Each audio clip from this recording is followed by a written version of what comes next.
Praise the lord. Shrimati Charles Cowman గారి రచనల నుండి ఎడారిలో సెలయేర్లు అను గ్రంథము నుండి అనుదిన ధ్యానములు. యెహోవా తుఫానులోను సుడిగాలిలోను వచ్చువాడు. నహూము గ్రంథం 1:3. ఎత్తైన చెట్లకు ఆశ్రయదుర్గంగా ఉన్న సృష్టికర్త, నాకు కూడా ఆశ్రయదుర్గంగా ఉండవు.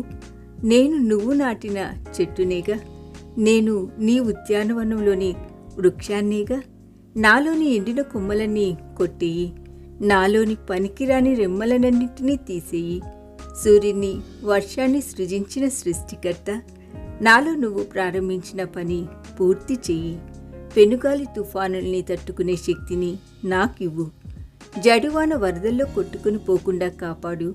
పెనుగాలుల్ని జడివానల్ని అనుమతించే ప్రియ ప్రభు, ప్రతికూల పరిస్థితుల్లో నన్ను గట్టిగా పట్టుకో.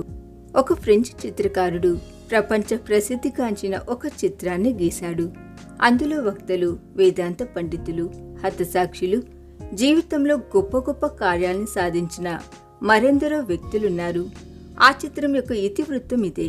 జీవితంలో ఉన్నత శిఖరాలను అధిరోహించిన వ్యక్తులందరూ శ్రమల లోయల గుండా వెళ్లిన వాళ్ళే. ఆ చిత్రంలో వాగ్దాన దేశ ప్రవేశాన్ని కోల్పోయిన మోషే ఉన్నాడు. అతడి ప్రక్కన గ్రుడ్డివాడైన హోమర్ ఉన్నాడు.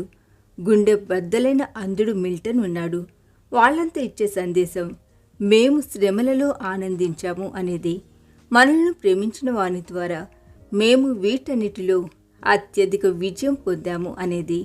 దేవుడు మన ప్రతికూల పరిస్థితులను, మనకు విరోధంగా పోరాడే శత్రు శక్తులను మనల్ని ఉన్నత శిఖరాలకు తీసుకువెళ్ళే సాధనాలుగా ఉపయోగించుకుంటాడు.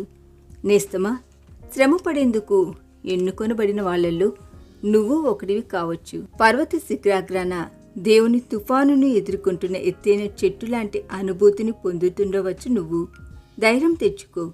తుఫాను మధ్యలో చిక్కుకొని ఉన్న తన బిడ్డపైన దేవుడు తప్పక ఒక కన్నేసి ఉంటాడు. పెనుగాలులు నీ వేళ్లను పెకిలిస్తున్నట్టుగా అనిపించవచ్చు, కానీ బలమైన బండ అయిన క్రీస్తు వాటిని తన కాళ్ళ కింద అదిమి పట్టుకుని ఉన్నాడు. పెనుగాలులు ఎంత భీకరంగా వీచినా నీ వేళ్ళేం కదలవు. భీకర తుఫానులో ఆనంద గీతికలు ఆలపించిన పరిశుద్ధుల గుంపులో నువ్వు ఒకటిగా చేరు. వసంతం మళ్ళీ వస్తుంది. చెట్లన్నీ చిగురించి మొగ్గలు తొడుగుతాయి. కోకిల గానాలు శ్రావ్యంగా వినిపిస్తాయి.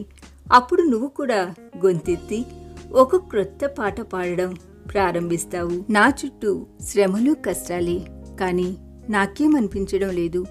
రారాజు నాతో ఉన్నందుకేనేమో నాపై చెలరేగే గాలి తుఫానుల్ని అణిచివేసేది ఆయనేగా. చెట్ల ఆకుల్ని రాల్చే శిశిరం తర్వాత కోకిల గానాల వసంతాన్ని పంపించేది ఆయనేగా. ఈ దిన ధ్యానము మనందరి ఆత్మీయ జీవితమునకు ఆశీర్వాదకరముగా ఉండురేగాక. ఆమేన్.